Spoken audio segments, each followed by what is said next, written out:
in the person of Jesus, why can God be in a specific place on the throne? Why is this?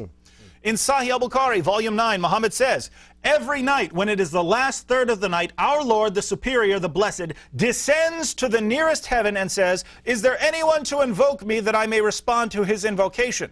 So Allah travels from the highest heaven to the lowest heaven. Allah travels. He has to go through space to get to a certain space. But wait a minute, how can Allah be in any one place at one time? Because you're telling me he couldn't be in the place, he couldn't be in this creation as Jesus. Also in volume 9 of Sahih al-Bukhari, Allah starts appearing to people in different forms at the judgment, and they have trouble recognizing him. Finally, people are asked, do you know any sign by which you can recognize him? They will say, the shin. And so Allah will then uncover his shin, whereupon every believer will prostrate before him. So Allah takes on various forms and can be recognized by part of his leg. This is Sahih al-Bukhari, my friends, your most trusted collection of hadith. So Allah has a shin, but you're telling me Allah cannot be Jesus of Nazareth. God cannot enter his creation as Jesus of Nazareth, and his human nature cannot be killed. Where are you getting this from? And do you not recognize how you contradict your own scriptures when you say that God just can't do this? Excellent, Brother David. And let's just briefly just take the same logic, the ridiculous logic that this man Ibrahim was using, and turn it around on Islam. If you want to find out about what Jesus really was like and what he said, let's go to his Jewish enemies. If you want to find out what Muhammad really said or did, or who he really was, go to the pagans. Let's go to the pagans, or let's go to his Jewish enemies. Yes. What do they say? They say he's a womanizer. They say anyone could come up with revelations like this. A murderer. Yes, and what did Muhammad's Jewish enemies ultimately do? They ultimately killed him. Yeah. Absolutely. So, but the Jews killed Jesus. The Jews killed Muhammad, my friend. A Jewish woman. So, it's like consistency never even occurs to the Muslims. It never occurs to Muslims, hey, I should think about what I'm saying, make sure it's consistent, make sure I'm not being illogical, make sure I'm not contradicting myself, and then I'll speak. It's just whatever I can throw at Christianity.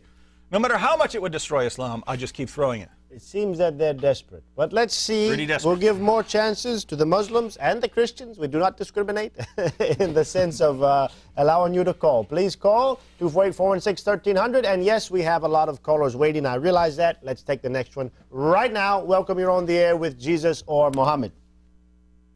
Hi, this is Dr. Basil again. How are you guys? Good. How are you, doctor? Very good. You know, yesterday I called, if you remember, and somehow the line cut between us. So I'm sorry about that. I don't know. Go right ahead. It's okay. You know, I have just three quick comments. Okay. Comment number one.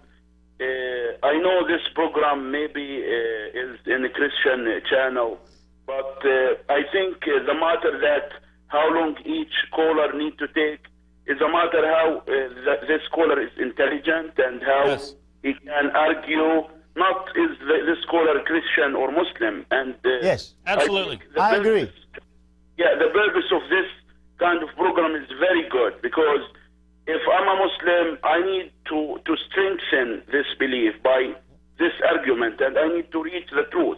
And sometimes if the Christian need to strengthen the truth, they need this kind of program and argument to look for the real truth. So I don't agree with the previous caller that if the caller is Muslim, don't give him much time. You know, it depends how intelligent is the program and how respectful is he. Yes, absolutely. Now, yes, Brother Joseph. Now let me go to the point. Yes. Now about Muhammad, I hear you need some proof that why Muhammad is better than Joseph Smith, and you were asking about the miracles of Muhammad. I think one of his miracles is his survival. You know, he started as one.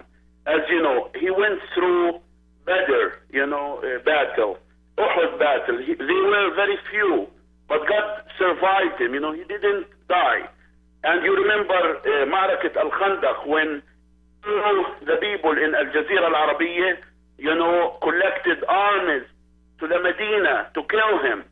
But, the history is telling us that there was a wind and they killed those armies and they saved Muhammad. So I think survival of him is really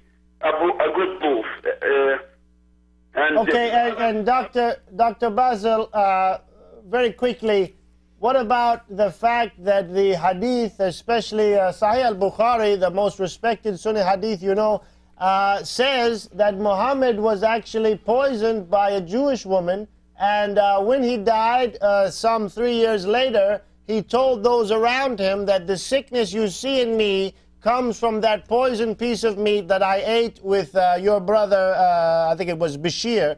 So there's no doubt about it, out of the mouth of Muhammad, the Jewish woman got the better of Muhammad and poisoned him. So, yeah, he did survive for a time, but 63 is not that old, and he was killed by his enemy.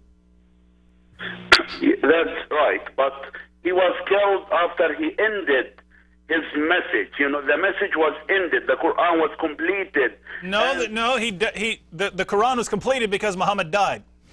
There's a difference. If Muhammad had lived another 10 years, there'd have been a lot more revelations. Okay, let me tell you something. You know, Muhammad died on something called Hajjat al-Wada' when he went to Hajj, and he was giving like a speech, and it sounded, people there cried because it sounded like it's the last speech for him, and he was saying, I think I'm not going to see you guys next year. So listen, our friend, what we're pointing out is that Muhammad was poisoned. The poison didn't kill him immediately, but he got worse and worse and worse. His health, he was physically deteriorating. He's getting worse and worse. He always felt, in other words, what this poison would have done, presumably, is mess up some of his internal organs, the way some harmful drugs can do. And over a period of time, this deteriorates him. He was kind of old. He couldn't take it, and ultimately he died. But he would be feeling the effects of this as time goes on, and he would recognize, I'm not going to live forever. This poison is killing me. So there's nothing miraculous about this. And besides, I mean, think about what you're saying. Your argument so far has been Muhammad survived many battles, therefore he's a prophet. First of all, how many people in history survived many battles? How many people survived all through the Civil War? If Muhammad's a prophet, why isn't Abu Bakr? He survived through all the same battles. Why isn't Uthman? Why isn't Ali?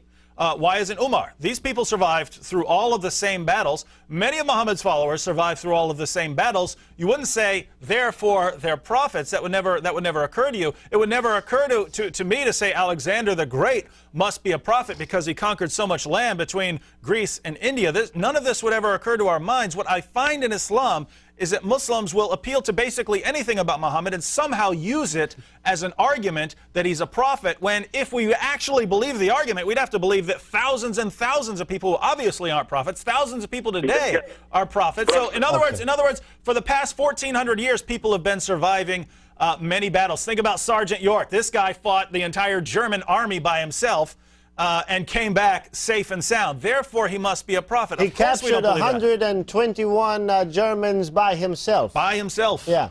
But anyways, okay, Dr. Muhammad Basso. never did that. Muhammad never did that. Dr. Basso, you go ahead and continue. Yes, now I understand. But if we compare Muhammad with Hitler or with Alexander, the effect now, I'm in 2010, right? There is a lot of Muslims, they are still following the rules that Muhammad was teaching. So the effect of Muhammad's message still living with us. Alexander is gone. Hitler is gone. No one is following him. So this way, you know, Muhammad is different because the effect of his teaching is still... Okay. Well, one second, our friend. Now, as a Muslim, you probably reject the teachings of the Apostle Paul, but the teachings of the Apostle Paul are still having an impact on the world. The teachings of Hinduism, the teachings of the Buddha are all still having an impact on the world. The teachings of